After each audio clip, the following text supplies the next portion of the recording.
Good evening. How's everybody? Good. Good. Ralph's good, in case anybody is wondering. I feel like every time I come up here, it's like confession time. And so why not continue the trend? I have an enormous sweet tooth, like saber-toothed tiger size sweet tooth.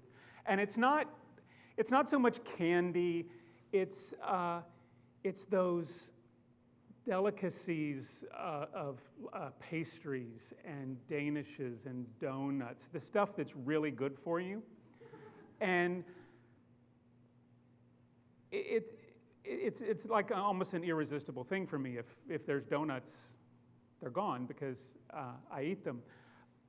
So because of this obsession, one of my favorites of these delicacies is the apple fritter. If you're familiar with the apple fritter, it's just gooiness with apples in it. So it's good for you because it's fruit. So it's not, I guess I really don't have a sweet tooth because I like things that are good for me. So I don't know exactly how this came up. We were discussing it one day, and someone in the family had this idea that, hey, let's make apple fritters. And so I thought, what could be better than that? I love them, and we'll make them, and I'll have as much of them as I want. So, and if you know how things, if you're familiar with my family, which most of you are familiar with my family, you need kind of a support system to go out and venture out and do things that are different. And sometimes the one that would provide that stable structure abandons you and says, if you guys want to make apple fritters, go right ahead, but I'm not going to be involved. That wasn't me that said that. That wasn't Jennifer that said that. That was the stable tent pole of our house in Melanie, who just basically said, I'll show Jacob how to cut apples. That was her contribution. So we got all the stuff, which was a lot of stuff, and Jacob starts by cutting the apples, and this was like a bushel of apples. He must have cut 15 or 20 apples. So it was just this, and it took forever for him to cut these apples, but he didn't cut Jacob, so that was good. So we just have this mound of apples, tons of apples, and Jen's going to make the batter. So, and I'm just waiting for my role in this because you don't need too many people in the kitchen. And so Jen makes the batter, and the batter, I don't know, it seemed watery. It didn't seem like it was thick enough, but it's what the recipe on the internet, which is the most reliable place to get any information in this world. So we mix that up and then put the apples in the batter. All this is following the recipe. So once the apples are in the same bowl with the batter, there's no liquid because it's all apples. So the wise person of the house then enters the kitchen and decides that he will enforce what needs to be done. Well, obviously we just need to make more batter because there are too many apples.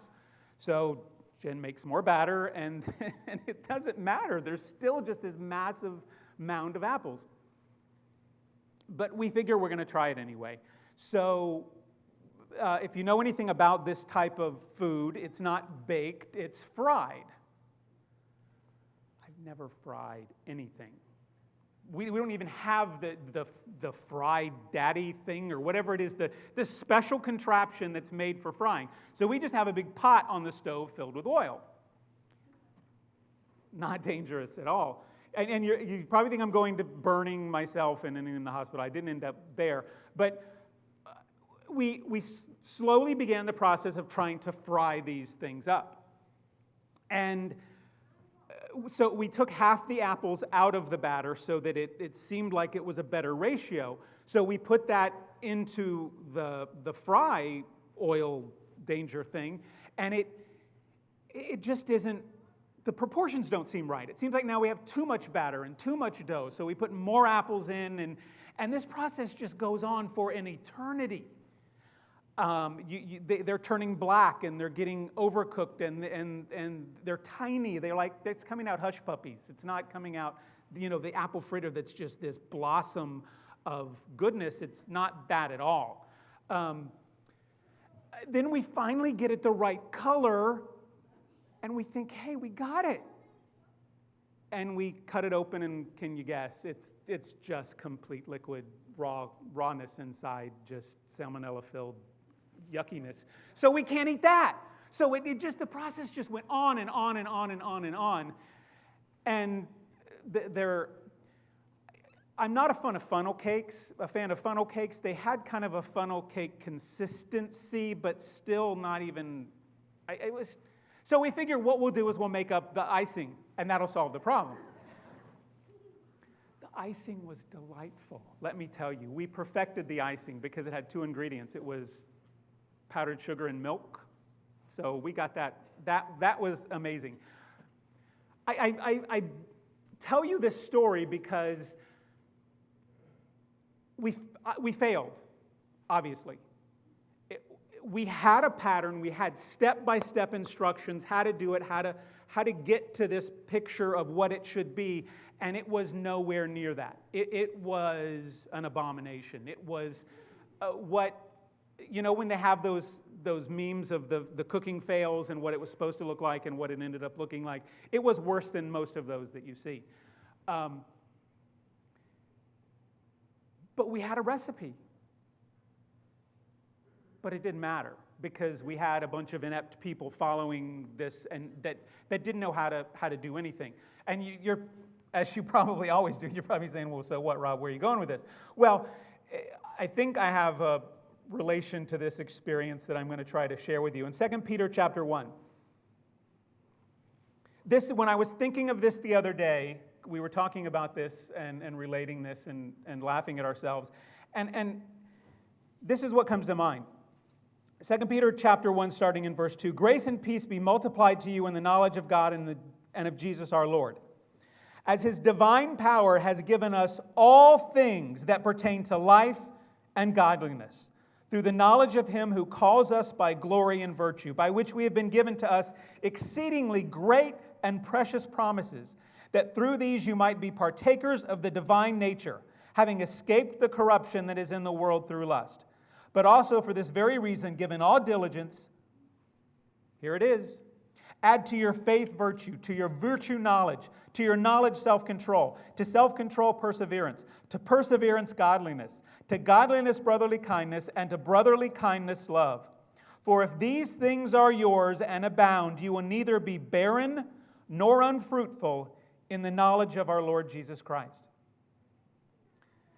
So in verse 3, he tells us what he's going to do. He's going to give us the recipe of all things that pertain to life and godliness. So if life and godliness are what matter to you, here you go. Here's how you do it. And he gives the instructions. And these instructions,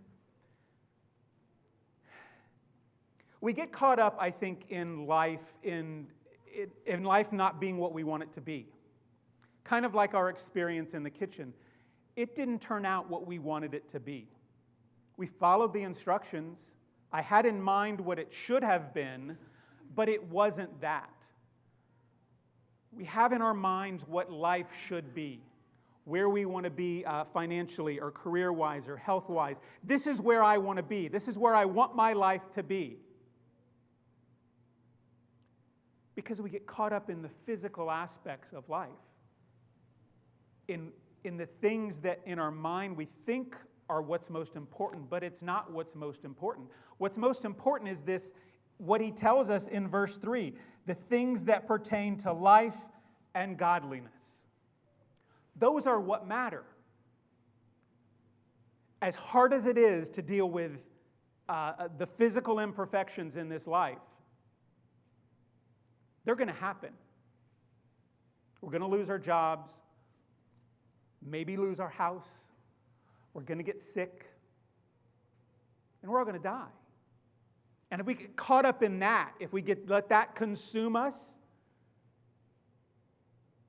we'll lose track of the recipe. We'll lose track of following the instructions and getting to where what?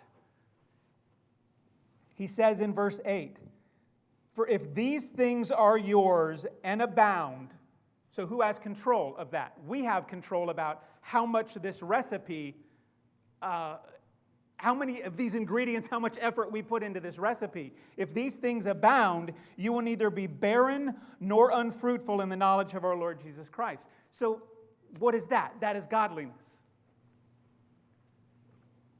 So if we go through life and follow the recipe, what's the result?